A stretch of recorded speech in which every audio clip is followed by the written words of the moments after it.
नमस्कार, मैं Ashutosh Kumar Rai, Gandhi inter college Sikandarpur Ballia,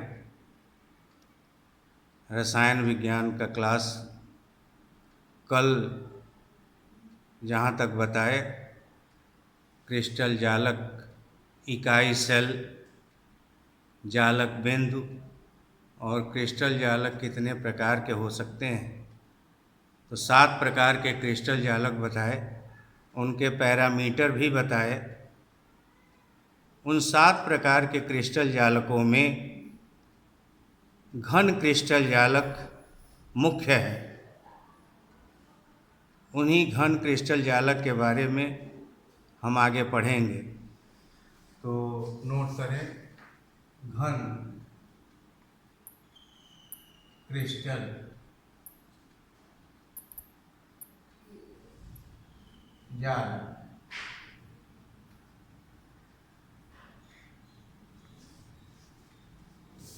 घन क्रिस्टल जालक में 3 प्रकार के एकक सेल यानी इकाई सेल या यूनिट सेल हो सकते हैं। उन 3 प्रकार के एकक सेल वो कौन कौन है? तो घन क्रिस्टल जालक में पहला है इकाई सेल सरल घन।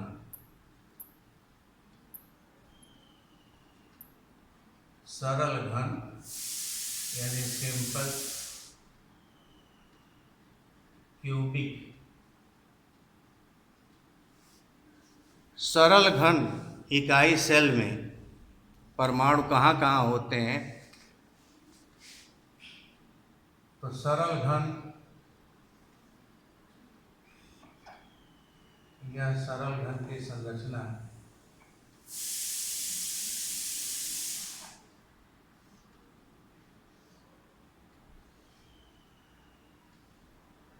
सरल घन में जो घन के 8 कोने हैं, इन 8 कोनों पर परमाणु अणु या आयन होते हैं, जिसे हम सरल घन कहते हैं, सिंपल क्यूबिक कहते हैं।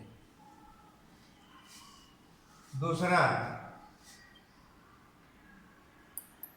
इकाई सेल है काय केंद्रित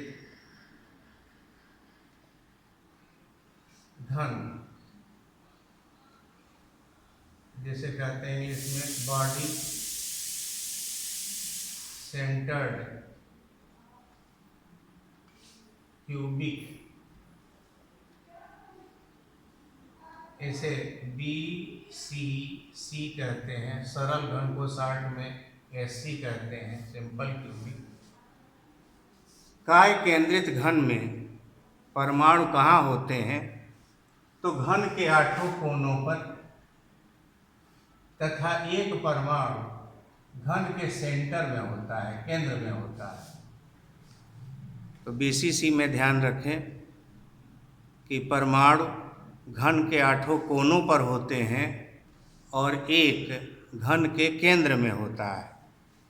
तीसरा एकक सेल होता है जिसे हम कहते हैं फलक केंद्रित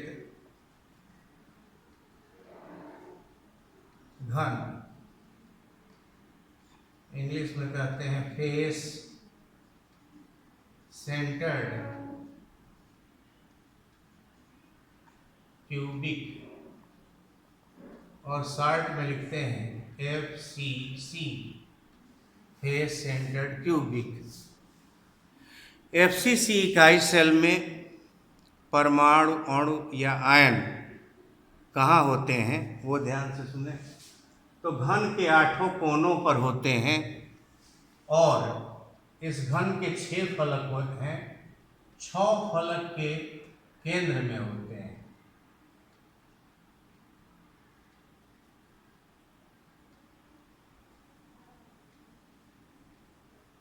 छह फलक के केंद्र में होते हैं।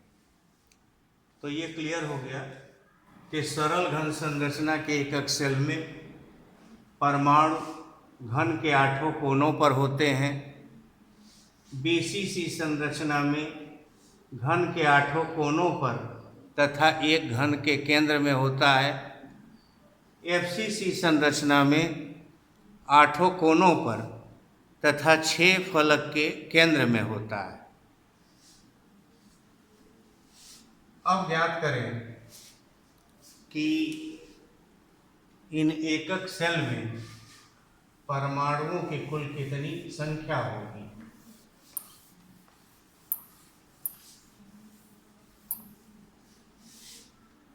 तो घन क्रिस्टल जालक के प्रति एकक सेल में परमाणुओं की संख्या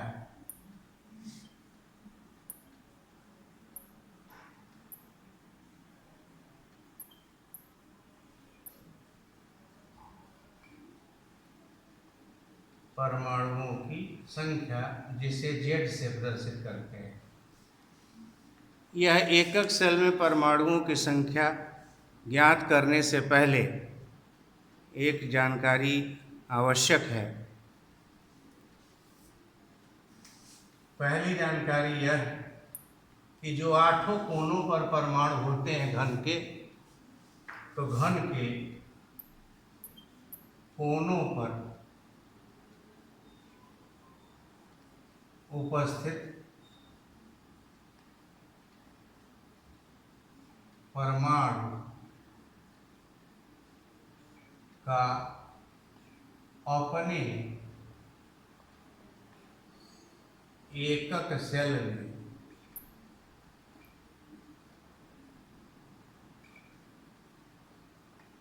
एक बटा 8 का योगदान होता है। तो यह दिमाग में रखें कि जो कोने पर परमाणु हैं उनका अपने इकाई सेल में 1/8 भाग का योगदान होता है। दूसरा, एकक सेल के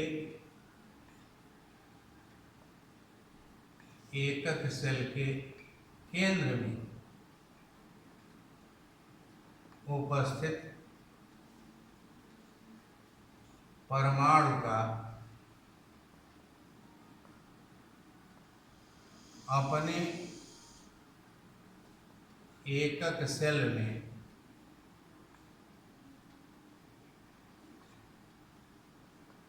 पूरा योगदान होता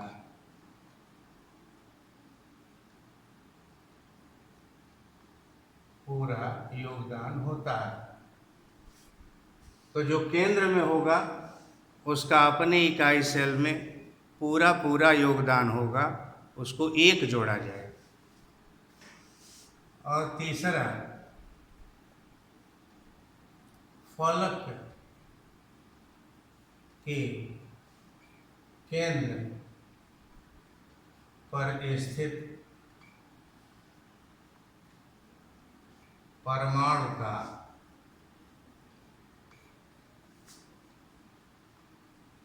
योगदान 1/2 का होता है।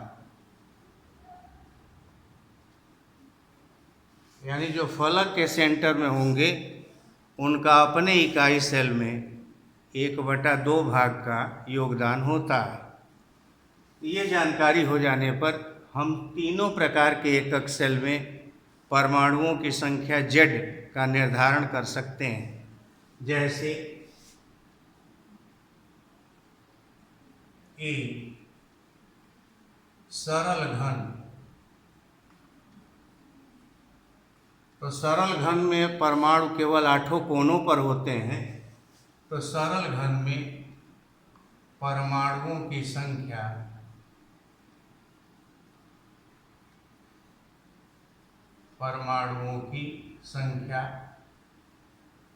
Z बराबर 8 कोनों पर है और सबका योगदान 1/8 का है, तो ये बराबर हो गया 1। यानी यह क्लियर हो गया कि सरल घन है तो Z का मान 1 होगा। B BCC यानी बॉडी सेंटर्ड क्यूबिक में परमाणुओं की संख्या Z का मान, तो बॉडी सेंटर्ड क्यूबिक में 8 कोनों पर है, तो 8 गुणे 1/8 अब प्लस एक केंद्र में है जिसका पूरा योगदान होता है +1, यानी ये बराबर हो जाएगा 2। तो BCC संरचना में परमाणुओं की संख्या Z का मान 2 होता है। FCC में परमाणुओं की संख्या Z का मान, तो 8 कोनों पर होते हैं, तो उनका योगदान 1/8 का हुआ। अब प्लस 6 फलक के सेंटर में होते हैं और फलक के सेंटर का योगदान 1/2 का होता है, तो इस प्रकार 1 और ये 3 टोटल हो गया 4। तो सरल घन में परमाणु की संख्या Z का मान 1, BCC में परमाणु की संख्या Z का मान 2 और FCC में परमाणुओं की संख्या Z का मान 4 होता है। तो इतनी जानकारी दिमाग में रखना, और यह भी दिमाग में रखना कि सरल घन के कोने पर परमाणु हैं तो अपने एकक सेल में योगदान 1/8 का होता है। जो केंद्र में हैं उनका पूरा योगदान होता है। जो फलक के केंद्र में होते हैं उनका अपने एकक सेल में 1/2 का योगदान होता है। तो इस प्रकार तीनों एकक सेल के बारे में दिमाग में रखना, फिर इसके आगे क्लास को और आगे बढ़ाएंगे। धन्यवाद।